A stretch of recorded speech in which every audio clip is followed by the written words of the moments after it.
Good morning. Welcome to Inquisition Update. My name's Tom Fress, and I'll be your host for the next hour. You're listening to FirstAmendmentRadio.com. Thanks for tuning in, everybody. I know you're probably dancing and prancing to get to continue our reading and discussion of this very revealing book. Very revealing book. It's entitled The Global Vatican. The Global Vatican. And it gives us an inside look at the Catholic Church, world politics, and the extraordinary relationship between the United States and the Holy See. Should the United States be politically or any otherwise encumbered by the Antichrist of the Bible, the papacy? The answer from Inquisition Update is a flat no, but the government of the world doesn't listen to me. It listens to the papacy, the King of Kings and Lord of Lords, the self-styled King of Kings and Lord of Lords. We're talking about the early events leading to what later became known as the United States of America and the role that Charles Carroll and the entire Carroll family played. Roman Catholics all, members and citizens of the colonial colony named after the Virgin Mary, the only Roman Catholic colony in existence at that time, Maryland. John Carroll, the Jesuit priest, the cousin of Charles Carroll of Carrollton, was beyond being the first bishop of the Roman Catholic Church, the American Roman Catholic Church, John Carroll was also instrumental in fomenting the Revolutionary War. John Carroll, the consummate Jesuit priest, the consummate oath-spitting Jesuit priest. Oh, by the way, I hope my listeners took some time this weekend to read the extreme oath of the Jesuits, as I suggested on the program Friday, and you'll understand what motivated Charles and John and Daniel Carroll. They were all Jesuit trained. Could be technically justified in saying that they were all three Jesuits, although so far as we know, John is the only one that took the oath. But certainly Charles and Daniel were instrumental with John to help shape the founding of our country and to shape the founding of our federal government. Now, we concluded in some comments about Charles Carroll last time. We'll back up for continuity purposes. The first full paragraph on page 39, if you're following along in the book. It says, Charles Carroll was still robust 6 years later in 1831 when the French traveler Alexis de Tocqueville visited him. De Tocqueville was delighted to meet this living, breathing relic of American history and found Charles Carroll to be a man of intelligence and culture. His feelings for Carroll might well have influenced the long passage de Tocqueville later included in his classic Democracy in America, in which he described American Catholics as, quote, fervent and zealous in the belief of their doctrines, unquote, and yet, quote, the most Republican and most democratic class in the United States, unquote. Now, de Tocqueville's assessment notwithstanding, anti-Catholicism was already sweeping through the country by the time Charles Carroll died at 95 on November 14th, 1832. Catholic immigrants started arriving in large numbers from Ireland and Germany. Now, why were there so many Catholics coming?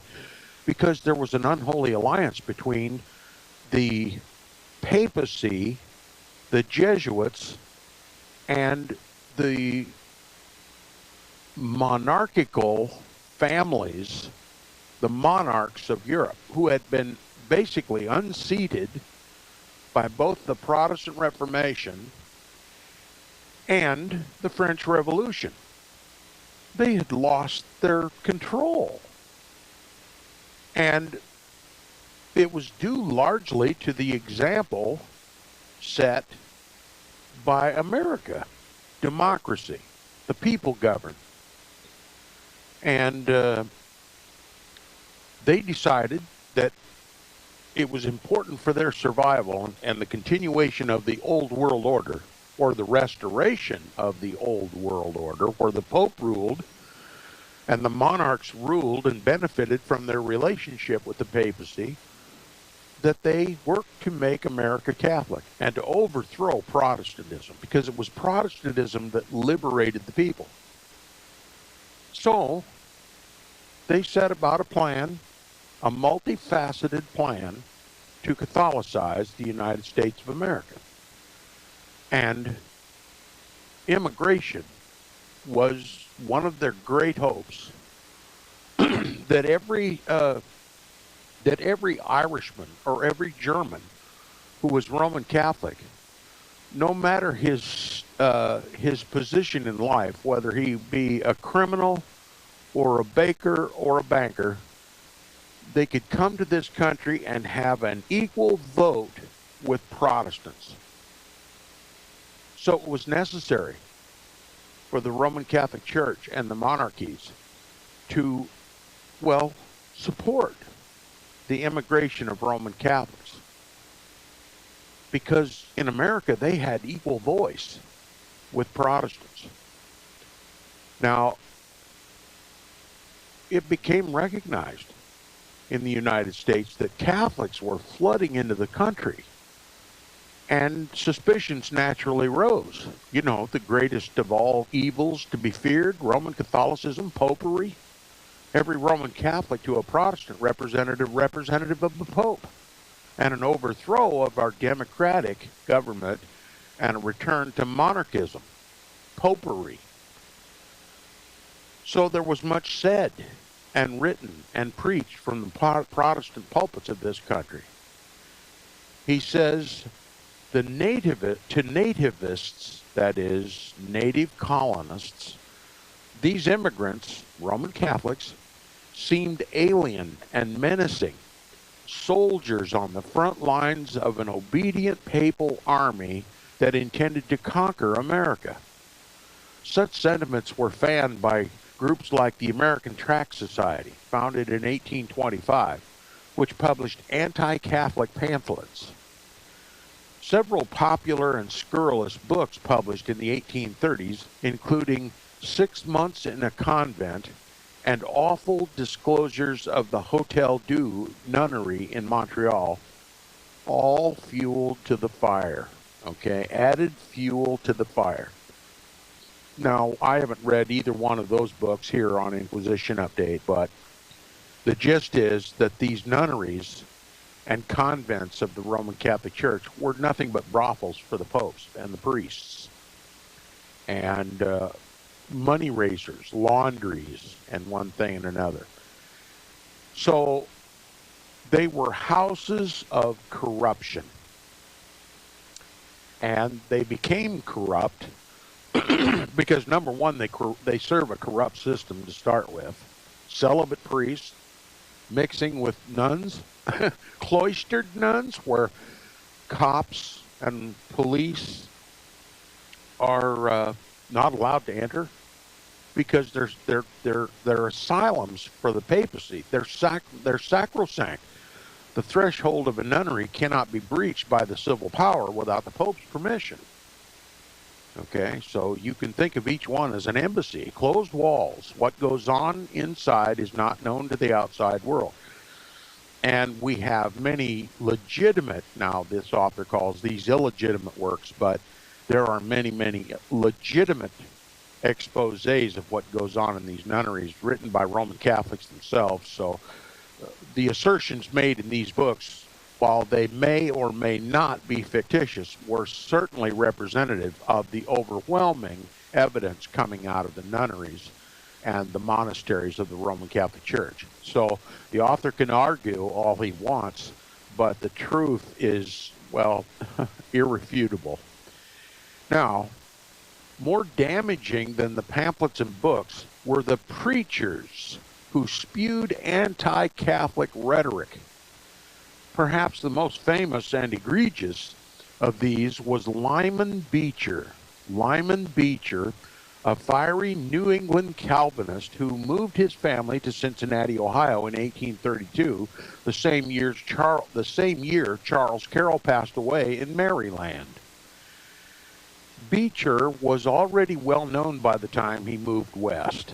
Several of his children would eventually become even more famous than he, including Lyman's daughter, Harriet Beecher Stowe, future author of Uncle Tom's Cabin. Beecher's move to Cincinnati was prompted by his belief that the moral destiny, the quote-unquote moral destiny of the nation, would be decided in the West. At the time, West meant primarily the Ohio Valley, where both natives and immigrants, including some Catholics, were starting to settle.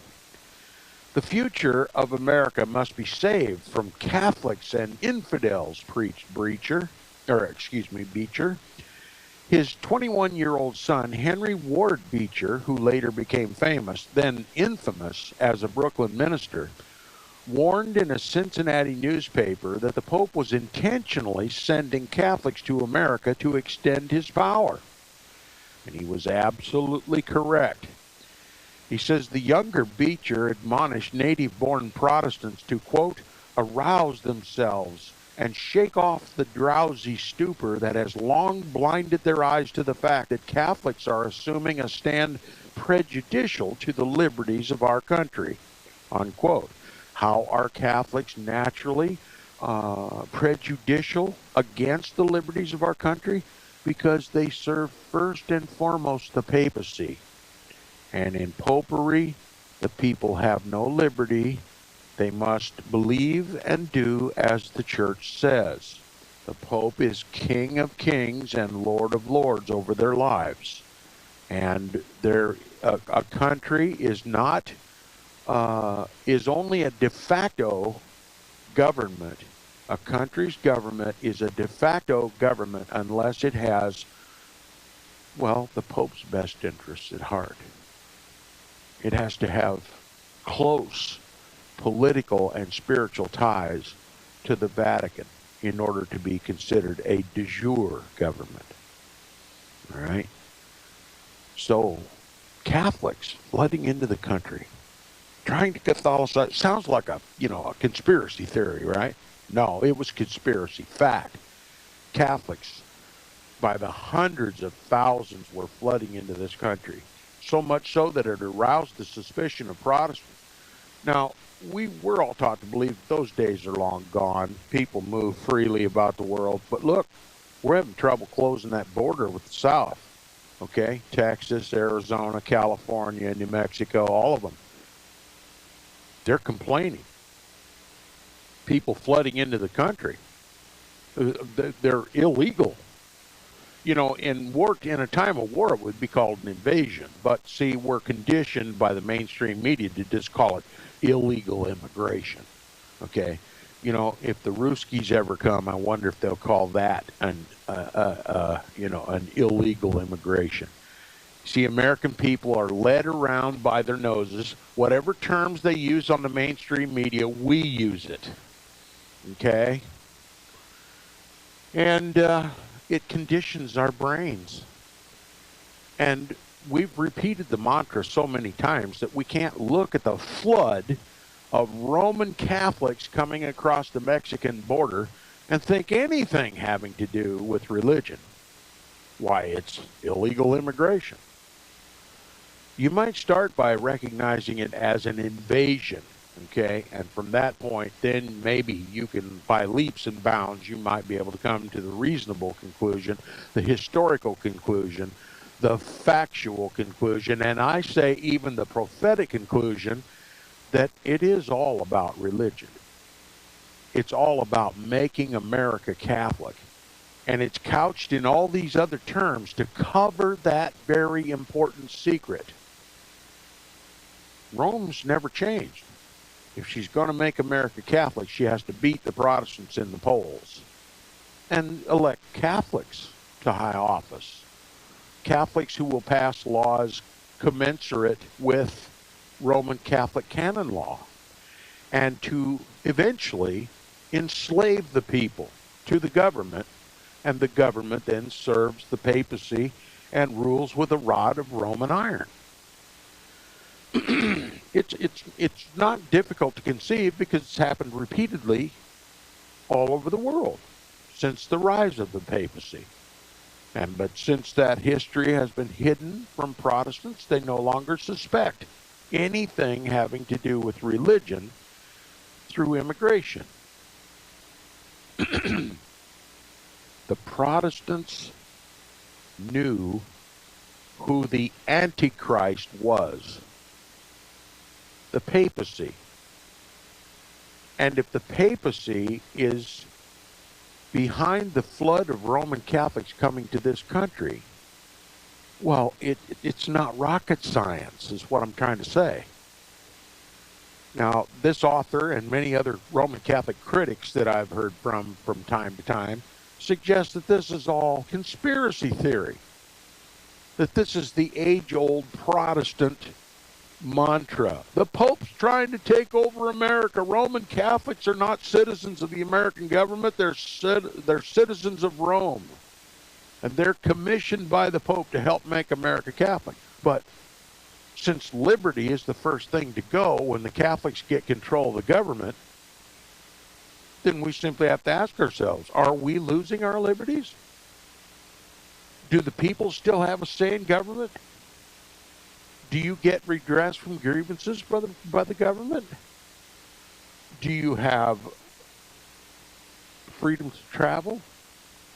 Can the Pope come in, representatives and police come in your house at 3 a.m. in the morning and take you prisoner and hold you captive without legal representation and hold you there indefinitely? Those are presidential orders, okay? Presidential directives. They suspend the Constitution and Bill of Rights of the United States of America. The evidence is overwhelming. I could spend the rest of the program demonstrating to you, item by item, how Protestantism, that is liberty, has been curtailed. We're living in a police state. It used to be your communications were private. Well, there's no privacy anymore. The government has access to everything you do and say on the internet, on your telephone, even in typewritten letters. I'm not going to take the rest of the program to delineate all of the liberties that have been destroyed by this papist government. I'll let experience teach you how much liberty you've lost because of Roman Catholic immigration, Roman Catholic elevation to the most powerful positions in American government. And maybe you'll understand the significance, the very important significance of not only is there a controlling majority of Roman Catholics on the Supreme Court, much more important than that, there's not one single Protestant on the court. Since they're the ones who interpret the Constitution and the Bill of Rights, it's in their hands how they interpret that Constitution, how your rights are defined. In Roman Catholic canon law, all rights proceed from the Pope, and he may give rights and he may take them away. Remember when the Pope crowned Charlemagne? It was strategic. Charlemagne hoped to gain a whole lot of respect and power and prestige by having the Pope place the crown upon his head, but he never bargained that since the Pope put it on his head, he might be able to take it away. That's Roman Catholic canon law. Whatever you take from the Pope, he can take it away. Just like whatever you take from the government. Benefits, licenses, the government can take them away. See? The beast and the woman that rides it. The Roman Catholic Church and the government. All right.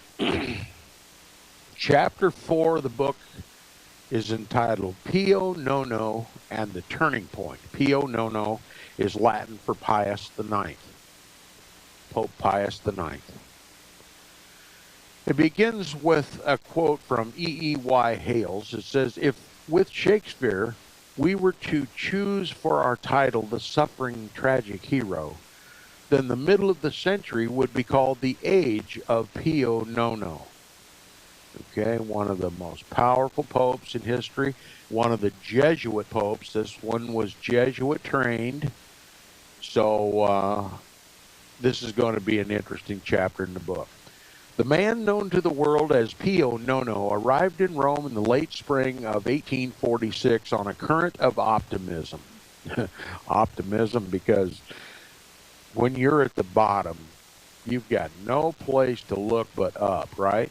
The papacy was literally, well, handcuffed and disgraced because of the Protestant Reformation and the French Revolution.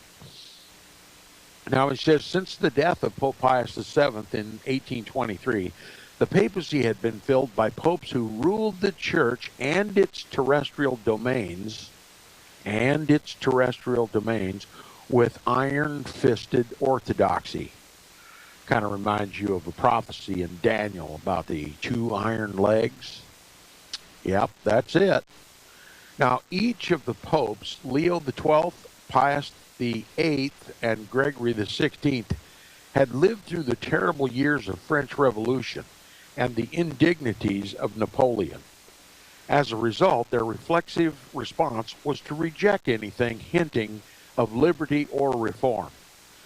The least of these, Gregory XVI, despised newness so intensely that he banned railroads in the Papal States. By the time Gregory died in 1846, the College of Cardinals was ready for a change. I find that amusing because, the Roman Catholic Church says that the Holy Spirit elects the Pope. But here's a candid Roman Catholic author who admits it's the College of Cardinals, and they were ready for a change, right? Now, the conclave chose Gregory's successor after just 2 days of deliberation. You talk about the fast track to Antichrist, that's it. 2 days to decide who was going to be the next Antichrist. He says the new pope's given name was Giovanni Mastai Ferretti. Okay, Giovanni Ferretti. For his papal appellation, he took the name Pope Pius IX in honor of Pope Pius VII, the Pope held captive by Napoleon. In Italian, Pius IX translates as Pio Nono. The Italian version resonated so well that the rest of the world soon adopted it. Pope Pius IX was neither as brilliant nor as erudite as some of his predecessors, but he was widely admired for his industry, charity, good humor, and most notably his moderately liberal views. He was also, at 54, a relative youngster among popes when he assumed the throne of St. Peter. An infant during the height of the French Revolution, he had not been seared by the fires of Paris. He seemed a just man, to move the church beyond the difficulties of the past and find an accommodation with the fast-changing political and economic landscape of the mid-19th century Europe. So a transition pope, we'll hear more about Pio Nono, as he was known, right after these messages. You're listening to Inquisition Update on First Amendment.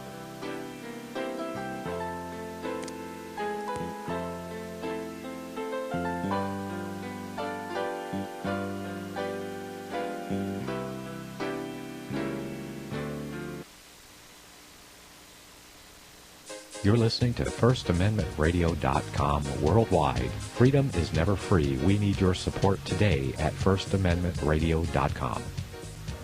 If you'd like to get a copy of this program, you may subscribe at FirstAmendmentRadio.com for only $45 a month, and you'll receive an MP3 CD weekly of all of our programs. As a bonus, we'll send you a password for our audio archives online. That's a $15 value.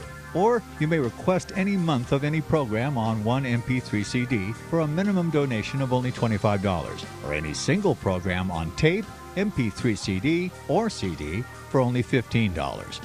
You may do all of this online at FirstAmendmentRadio.com. Just follow the instructions to make a donation or subscribe. You may also adopt an hour of your favorite program. Please don't forget that most of the programs on FirstAmendmentRadio.com are listener-supported. Don't do internet? Then call 559-781-3773 and we'll be honored to help you. Thank you from all of us here at FirstAmendmentRadio.com.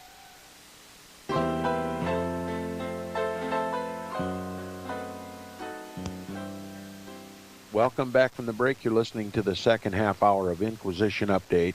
If you would like to contact me, please do so by email. My email address is tom@seawaves.us. And if you'd like to hear Inquisition Update continue on First Amendment Radio, please support First Amendment Radio, who sponsors the program. Back to Pope Pio Nino, as he was sometimes called in the United States. Pio Nono for those Roman Catholics, Italians, and others. I call him Antichrist, and he'll answer to all three. It says the first months of Pius IX's reign were exuberant and hopeful. In contrast to the reserved and severe, and I would add the word conservative, pontiffs of recent years, Pius was a natural bon vivant who hosted garden parties, loved to laugh, enjoyed an occasional pinch of snuff, and conversing with women. His humanity only added to his esteem among Italians. He was a pope, yes, but he was also a man of the world, a man of the people. I would call him the man of sin.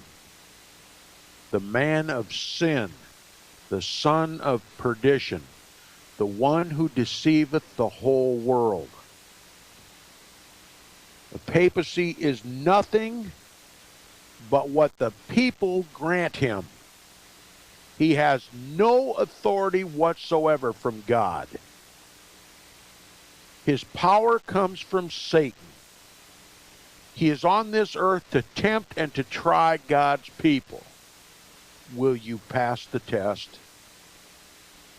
Or will you allow his mark to be upon you? That's the question. Pope Pius IX immediately undertook a number of reforms to modernize the papacy. Mainly, these reforms pertain to the governance of the papal states. The papal states were the terrestrial patrimony, the patrimony of Peter, it's called, held by popes since the domain of Pepin in the 8th century. This is what the papal states were created to help support financially the Roman Catholic Church and the papacy. And it made the Pope a king, a governor. And of course, the papacy has been in the process of extending his kingly domains to global status. Okay, he'd conquered Europe prior to the Protestant Reformation and the French Revolution, and seemed for a moment to be dead, but has been reborn and is now alive and establishing a global government. That's the New World Order. Now, he says by the mid-19th century, they included about 16,000 square miles of land, a sizable portion of central Italy, covering Romagna, Marche, Umbria, and Lazio. The city of Rome, too, remained under the rule of the papacy, as it had been, with occasional interruptions, for centuries. These combined territories made the Pope a temporal sovereign, as well as a spiritual leader, king and priest. This duality was the problem with the Papal States. Listen to this. Popes had tended not to be very good temporal rulers. Popes had tended not to be very good temporal rulers. Poor administration and draconian, that is Roman Catholic canon laws, combined to produce resentment and poverty in the Papal States. And we're going to allow this jerk to rule the whole world. You know, here this author is admitting the popes were bad temporal rulers. They had draconian laws, poor administration, and poverty was the identifying characteristic of the Papal States. But our Roman Catholic politicians in Washington are helping to elevate him to global status. And the United States doesn't see anything wrong with that, because there's no protest anymore. Nobody seems to know who the Antichrist is anymore. Believing in a fiction, a Jesuit fiction, a future Antichrist that hasn't set foot on terra firma yet. That's a product of Jesuit casuistry and sophistry and downright lies, twisting the scriptures to deceive God's people. We bit the bait. Now it's time for us to get back on the Protestant wagon and destroy this idea of a future Antichrist and a future 7-year period of time when the Bible was speaking about Jesus Christ and his 7-year ministry on this earth. That's basic ground. Look, if you believe in a future Antichrist, as the Jesuits have taught us, about Daniel chapter 9, verse 27, 26, and 27, when Daniel chapter 9, verse 26 and 27 was talking about the coming of the Messiah, the precise time of the coming of the Messiah and his 7-year ministry, if you believe that is incorrect and is speaking about a future Antichrist and 7 years of great tribulation, you've just plain rejected Jesus as the Messiah. Indirectly, but that's the ultimate aim of that false teaching. That's the ultimate aim of futurism. To deny that Jesus was the fulfillment of it. And to present to the world a false Christ. That's the whole purpose of futurism. I hope my listeners will take some time and read Daniel chapter 9, particularly verses 23 through 27, and ask yourself the question throughout: what single part of this prophecy did not Jesus Christ himself fulfill completely and perfectly 2,000 years ago? And then ask yourself, what is the motive of twisting that simple prophecy into some future gobbledygook that has been gobbled up by all the grotesquely apostate churches? And then stop to realize that that belief, as prolific and uniformly taught in the churches today is, that opened the door for ecumenical reunion with the Roman Catholic Church. They call it interreligious dialogue. It goes by all kinds of different words, different descriptions. But that's what it is, to bring Protestants who no longer protest the papacy because they believe in a future Antichrist, to bring them back under the temporal and spiritual authority of the papacy. And since Vatican Council II and the Protestants recapitulated, Rome walks into Washington, D.C. with a mandate carrying the memberships of all Roman Catholics and the documents of Vatican Council II into Washington, D.C. and say, now we represent not just the card-carrying Catholics, but also the ecumenical evangelibellies. And we have a political mandate. We want Catholics on the Supreme Court. We want Catholics in Congress. We want Catholics in the Senate. We want, well, we tried a Catholic president. We had to take him out. But we need a Catholic in the White House, and he can profess any religion he wants as long as he obeys us. Okay? Whether he does it through our pressure or whether he does it willingly, we don't care, but he must respond to the papacy. And that's the status quo now. They still answer to Rome. And this Pope is telling us this duality, this king and priest, the Pope being a temporal ruler was a problem with the papal states. Popes had tended not to be very good temporal rulers. Now, it stands to reason if the papacy's not a very good temporal ruler, if he picks all the temporal rulers in the United States of America, we're not going to have a very good government, are we? No, indeed. Do you think the government's good? Don't answer that. Popes had tended not to be very good temporal rulers. Poor administration and draconian laws combined to produce resentment and poverty in the papal states, which in turn undermined the position of the church as a paragon of spiritual charity, a spirituality and charity. It was that, popes were such bad rulers that it was giving the church a bad name. Okay? Pope Pius IX seemed determined to change this. Okay? He introduced a constitutional framework that allowed lay people greater representation in local politics. Politics is always the name of the game for the popes. He granted amnesty to more than 1,000 political prisoners. Did you know there were over 1,000 political prisoners just in the papal states? There was rebellion in the papal states against the government by the Pope. They weren't good rulers at all.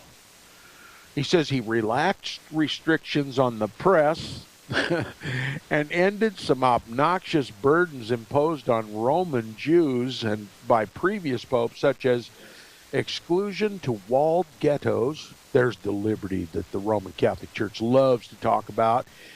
They relegated Jews to walled ghettos and required attendance at weekly, quote-unquote, Christian sermons when they were Roman Catholic sermons, never to be confused with Christian sermons, not ever confused with Christian sermons.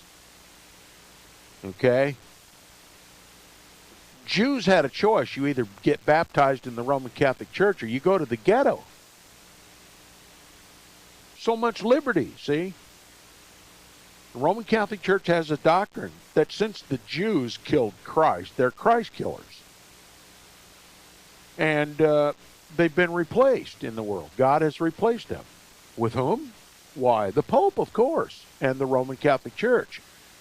So the papacy has taken a historical position of persecution, torment, torture, forced, coerced conversion to the Roman Catholic Church, or else.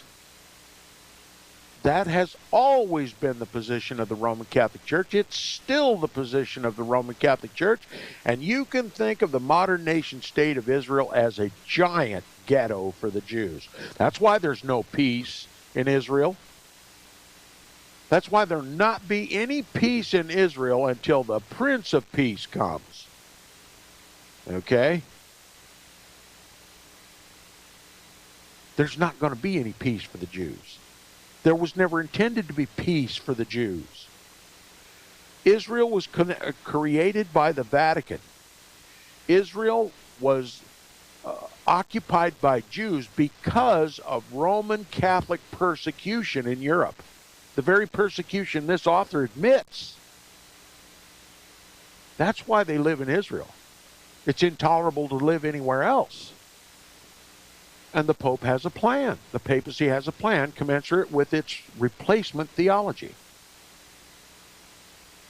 It's either going to forcibly convert those Jews to Roman Catholicism through its government, or they're going to be annihilated, and they can go either direction. All this talk about peace in Israel is the biggest pipe dream. It's the biggest lie, and people buy it like you wouldn't believe. Look, I got a question to ask you. I grew up in the Protestant churches in this country, Baptist church mostly. Pentecostal churches when I was younger, a Baptist church when I was older. They all love Israel. They all love the Jews. They all want to see them get saved, and they're all wanting to support Israel. What do they want the Israelites to do? Well, they want them to build a temple. When Jesus said God no longer dwells in temples made with hands, they want them to begin animal sacrifices again when the blood of lambs and goats never washed away sin. Do you see the abject apostasy of the Christian churches in this country? I love the Jews, absolutely, genuinely love the Jews. If it weren't for the Jews, God picking the Israelitish people, they're the ones who brought us the oracles of God. This Bible that we have, we cherish, we read, we study, we depend upon its author. It was brought to us by the Jews. We want to provoke them to jealousy for our God. But they're never going to be given our God in Israel. Not unless God himself reveals himself to them and exposes the deception that the world has placed upon the Jews. Salvation is of the Lord. And to the degree that Protestants, Bible believers in this country, have been apostatized by futurism, have been ecumenized by the ecumenical movement, I see little hope. I see little hope for God to be able to use Protestants effectively. And I believe there may come a time when God will abandon the ecumenical evangelibellies and reveal himself once again to his people. And their eyes will be open. But for the most part, the Jews in Israel are destined to accept an earthly king, one counterfeiting Christ. And that is my fear. And none of it would have been possible without futurism and Vatican Council II, and the uniting of all the so-called Christian religions together in support of this modern nation state of Israel. Anyway, I could continue with that, but I won't. He granted amnesty to more than 1,000 political prisoners. He relaxed restrictions on the press and ended some obnoxious burdens. Did you know the popes always controlled the press before? Yeah. Under Roman Catholic canon law, you may not think, do, or say, or communicate by writing anything contrary to the Pope. Now, to put that into practice, he had to have control of the press. And he did have control of the press. That's why it was illegal to print the Bible in the common language of the people so that they could read it and understand it for themselves. The papacy has always had control of the press. To say that the papacy is not control of the press today is to ignore all of history. You love freedom of the press? The papacy hates the freedom of the press. Oh, it loves the freedom of the press so long as the press is free to print propaganda. Papal propaganda. But if the press ever starts objectively analyzing world events and starts showing the world the Roman, the papal hand in it all, then the Pope is going to be toast. That's why it is essential for the papacy to have control of the press through cooperative third parties, the Knights of Malta. High-ranking press officials are Knights of Malta. They swear their oath which is very similar to the extreme oath of the Jesuits that hopefully you read this weekend. And they feed you the information you get. It's all groomed. And if on occasion a rare event takes place and is reported in the press that sheds negative light, it's immediately squelched, and then new facts come forward to gloss over the whole thing. The active manipulation of the press. The press is just another name for propaganda, papal propaganda. I don't watch television. I don't listen to the news. I get my information from God's people. Okay, he relaxed restrictions on the press and ended some obnoxious burdens imposed on Roman Jews by previous popes, such as exclusion to walled ghettos and required attendance at weekly Christian sermons. He brought gas lighting to the streets of Rome, welcomed modern ideas in education and agriculture, and allowed construction of railroads Pope Gregory VI had so despised. So initially, this pope was very liberal, okay? But he was Jesuit trained. This is all a facade. This pope turned Tridentine. He turned Council of Trent. He turned arch-conservative by the end of his papacy. He was controlled by the Jesuits, okay? Remember, it was the Council of Trent that established the Counter-Reformation. This pope became Counter-Reformation. And this pope is the one who published the Syllabus of Error and the encyclical Quanta Cura. And in between those two were damned all the tenets of Protestantism. Okay? And all the tenets of Republican government. So the Pope has to appear to be a liberal to start with. And he says not everyone approved the Pope's reforms. Among Pius IX's most vocal detractors was Prince Metternich of Austria. Remember, he was one of the papal monarchs. He was an arch-conservative. As a matter of fact, it was Prince Metternich that came to the rescue of the popes during the Italian Revolution. And it was during that Italian Revolution where the Italians were ready to throw off the yoke of the papacy, throw off the yoke of the monarchical system of the popes, and to adopt their own constitution and their own president. And it was Metternich that came to Italy to overthrow that republican form of government and to reestablish papal dictation over the Italian people. And it was during that time that American Roman Catholics exposed their true blood.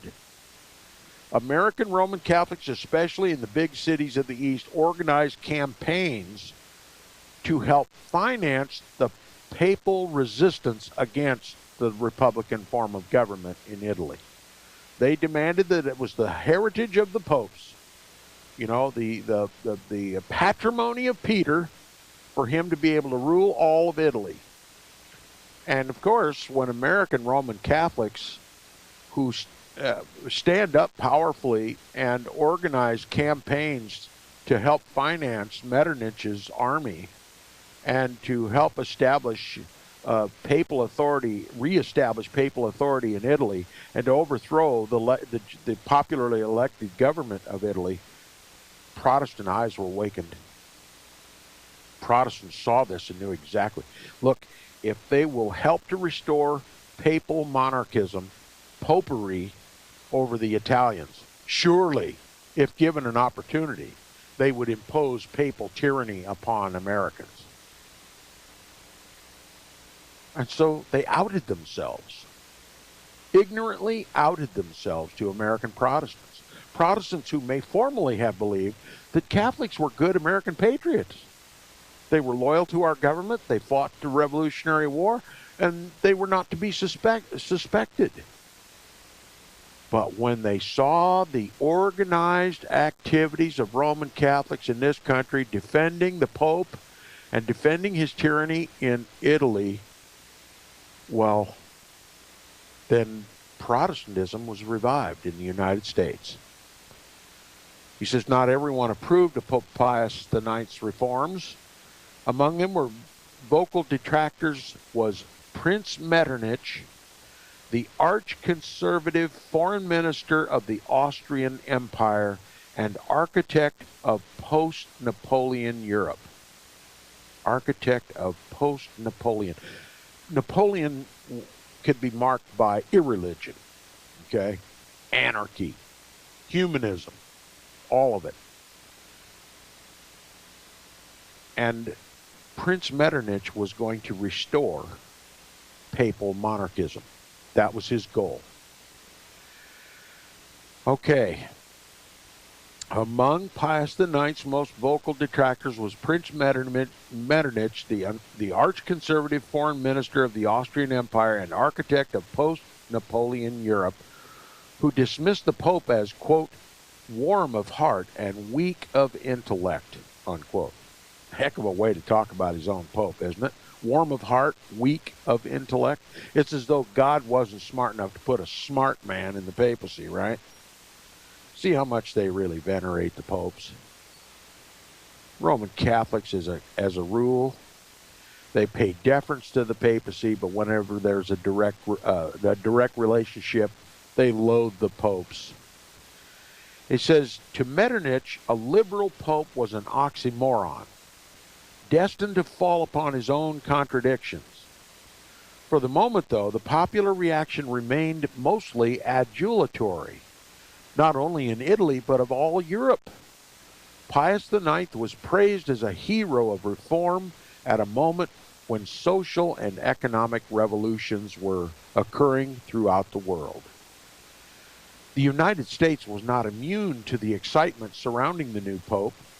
Given their own positive experience with democracy and independence, Americans generally supported the Pope's transformations and his apparent embrace of liberal ideas. Liberal equates to suspension of papal authority and giving the people a little more liberty and a little more authority in government. Okay, that's the way you should view this. And he says Pope Pius IX's greatest fans included prominent American Protestants whose ancestors had despised all things papist or Romish. Charles Edwards Lester, author and ordained Presbyterian minister, the grandson of Calvinist preacher John Edwards, declared Pius, quote, listen to this blasphemy, the man heaven seemed to have chosen to lead the human race out of the house of bondage, unquote. This Presbyterian minister, a Protestant, qualifying this Pope as equivalent to our Moses. You see, the spirit of Vatican Council II came early in American life, didn't it? Romanization of the United States of America. We've come to the end of the program. We'll continue with our reading of this most excellent book, The Global Vatican. Come back tomorrow.